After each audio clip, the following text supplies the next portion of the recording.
Hi everyone, my name is Brittany Adams, and the data collection technique that I will be discussing is teacher-created summative and formative assessments.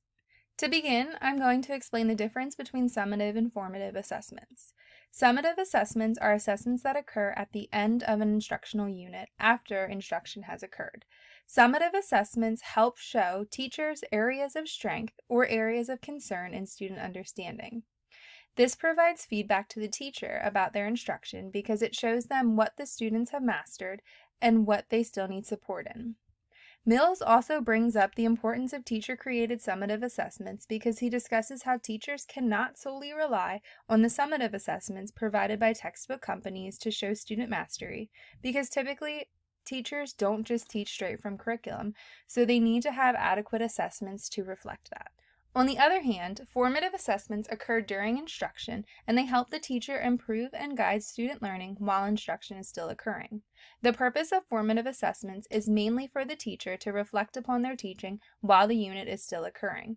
This allows them to get feedback about what concepts each student is understanding, when reteaching is necessary, or when students are ready to move on.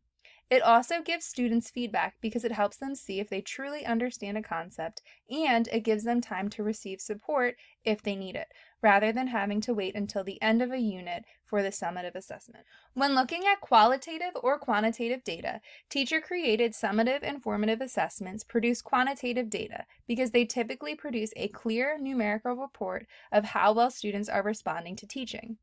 Summative and formative assessments tend to best answer research questions specific to how effective a certain type of instruction is.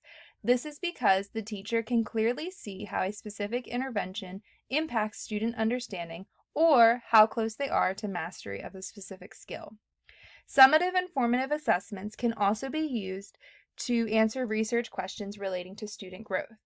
Mertler mentions utilizing a pre- and post-test to see how specific interventions have impacted student growth during a specific period of time. Mills also brings up the point that summative and formative assessments are effective in providing teachers with information about how their students are responding to a particular teaching or curricular technique. So when a research question reflects this, it would be beneficial to utilize these forms of assessment for data collection. As far as unique quality goes, summative and formative assessments are unique in that, according to Mills, they are the most common quantitative data collection technique. Looking specifically at formative assessments, they are unique because they can be used at any time throughout instruction. They can also vary greatly in complexity, so depending on what you're trying to measure, it can be relatively simple to collect data this way. Summative assessments are unique because they occur after instruction has taken place, so they can easily show what students understand at the end of a unit. Mills also points out that for both types of assessments, using teacher-created versions are unique because it allows teachers to adequately measure their student learning, because teachers typically adapt curricular materials rather than adopt them, so this helps them create assessments that reflect this. Strengths of these assessments, especially for teacher-created versions, are that they are easily adaptable to fit both the classes and the researcher's needs. Because the teacher is creating them, they can be structured to closely align with what areas need to be measured. Looking specifically at formative assessments, one strength is that they are simple to use, especially when trying to track learning over a period of time. They also help alleviate any surprises that may occur in student progress because the teacher can check to see how things are going while instruction is still taking place and make any necessary changes. They are also helpful in giving immediate feedback and data so that the teacher can easily use this to change or track instruction progress. The strengths of summative assessments are that oftentimes they provide very clear results about student achievement. The teacher can easily see what concepts the student has mastered at the end of instruction based on the results of the assessment. It also helps give the teacher feedback about their instruction so they can see what practices are effective in teaching specific skills and which are not, based on how well the students performed on the given summative assessment questions. Looking at weaknesses for formative assessments, they could be time-consuming for teachers, or the teacher may run out of time to administer them effectively, especially if they are using them in an exit-type form. Students may also not take them seriously, creating unreliable data. Students might deem them as unimportant, especially if they aren't necessarily receiving a grade for them. Weaknesses for summative assessments are that they may be stressful for students who have test anxiety, which could affect the data they produce.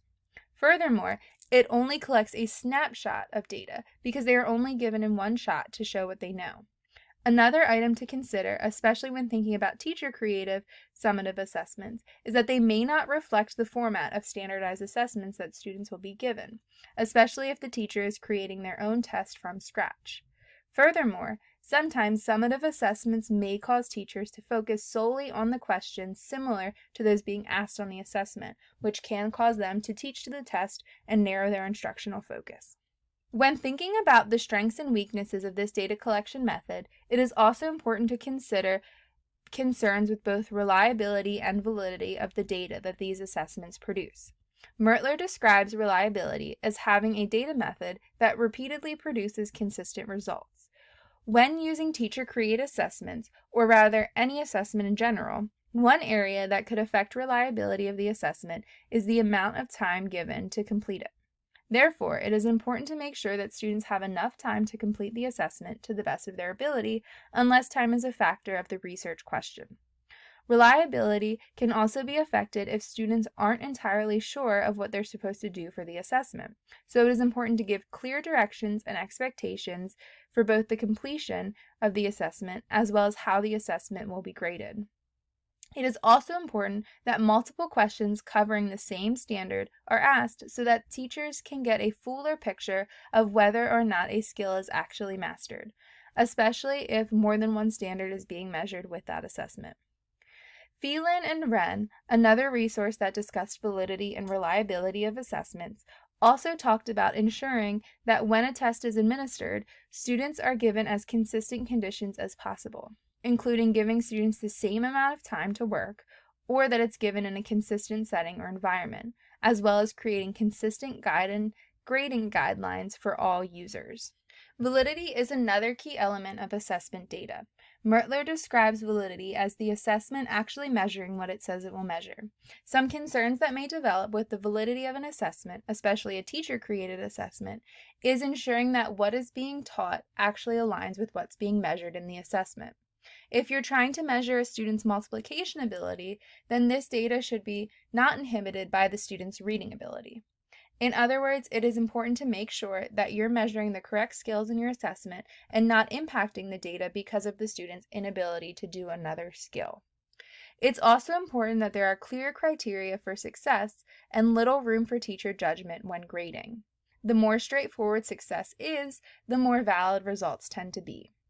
Phelan and Wren also discuss the importance of reducing bias to create valid assessments. If an assessment is asking students about things they've never experienced, it cannot truly measure what it's supposed to. For example, if you're trying to measure a student's writing ability, but the prompt is asking them to draw on vacation experiences, but the student has never been on vacation, then they cannot adequately show what they know because you're asking them to think about something that they've never really experienced. Being aware of bias and what you're actually asking students to do, as opposed to what you're trying to measure, plays a big role in the validity of an assessment. Thank you for listening to my presentation on teacher-created summative and formative assessments as a data collection method. If you have any questions, please let me know.